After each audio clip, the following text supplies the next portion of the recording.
When done properly, the internet, screens, and particularly social media can provide 5 essential elements of adolescent well-being: a sense of control over one's environment, individuation, self-expression, a connection to others, and acceptance. And then there is the abyss. Welcome to App-Propriate, a podcast designed to give you a little taste into the positives and negatives of the most popular social media apps, so that you and your most importants can make more informed, healthy, and safer choices when it comes to interacting through your screens. I'm your host, Joe Langford. Note that I said safer, not safe. Interacting through screens with other humans contains a degree of natural risk, just like real life. And I believe that education leads to empowerment, and I hope this information helps add a degree of safety, social responsibility, and good digital citizenship to your social networking and the conversations you have about it with your family. Today's episode is about WhatsApp. WhatsApp falls into the texting or the messenger app category and allows users to send unlimited text messages and voice video calls over the internet to other users for free, avoiding the limits and overcosts of data plans. It's mostly a college thing or while traveling abroad or communicating with friends and family in other countries. It is pushy about getting others in your address book to sign up too, but a great low-cost way to communicate internationally. Users are not just using the texting and calling features. WhatsApp also lets you post their version of a status update and share pictures and locations through both the app version and a website platform. The majority of WhatsApp users are under 25, and a study a few years ago found that around 2/3 of its daily users were between 11 and 14. Despite the minimum age requirement of being 16 or older to use the app. Teens are attracted to WhatsApp primarily because it's not Facebook. It offers privacy, as many adults are not familiar with the app.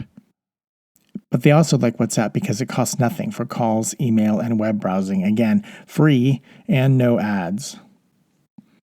Anyone with a smartphone can send messages without paying for SMS plans and can create groups and share messages across a wide range of platforms. For over 600 million daily users, WhatsApp has done for messaging what Skype did for video chat, and it's reportedly responsible for almost 1/3 of all shared selfies on social media. The only limitation is that messages can only be sent between other WhatsApp users. Built into the app is the ability to create smaller, more specific subgroups such as your history class, your soccer team, or your extended family, making WhatsApp an attractive complement to other platforms like Instagram. There are some red flags associated with WhatsApp. Despite its size, WhatsApp has a reputation of lax privacy issues. WhatsApp does not require the use of passwords for profiles. WhatsApp can easily share locations. There's no enforcement of that 16-year-old age requirement, nor does it police adult content such as nude photos or pornography the way other large platforms do. WhatsApp does encourage users themselves to tag inappropriate or adult content, though there doesn't appear to be any other mechanism to monitor this. WhatsApp is designed to share customizable photos and video clips with other WhatsApp users. And in the absence of clear expectations about what content is produced or sent, WhatsApp's interface can be a productive petri dish for younger people who may have poor instincts, low impulse control, or underdeveloped boundaries. Because of this lack of supervision, WhatsApp can be attractive to predators who seek out opportunities to exploit or manipulate youth who may have more vulnerability than they do structure. The potential and probable dangers of the app require some experience and boundaries for responsible use.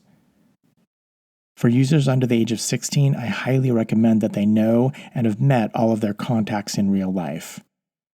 Share settings on WhatsApp can be set to everyone, my contacts, or nobody, and teens should keep their share settings to my contacts. Otherwise, any WhatsApp user can see their profile, photos, status update, and last posted messages.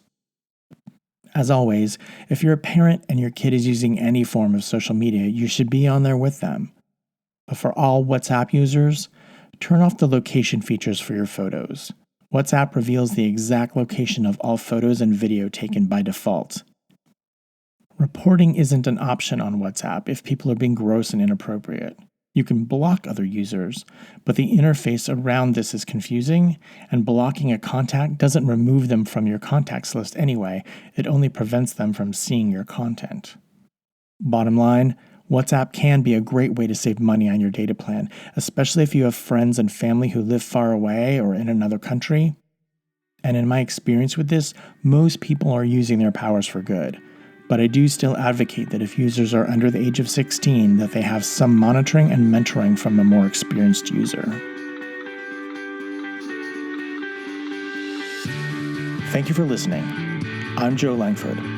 I'm a therapist, a sex and tech educator, and a dad, and I specialize in helping families navigate that intersection of adolescence, sexuality, technology, and behavior. More information about me and my work to promote healthy, positive, and safer sexual and social behavior, both online and off, can be found at my website, beheroes.net. The advice presented in this podcast is a form of education and is intended to provide general information about common, though broad, topics that impact underage people. Specific circumstances and facts may make said advice unsuitable and/or other actions necessary for individuals. This podcast is meant to be an adjunct, not a replacement, for IRL experience, professional advice, and good old-fashioned common sense.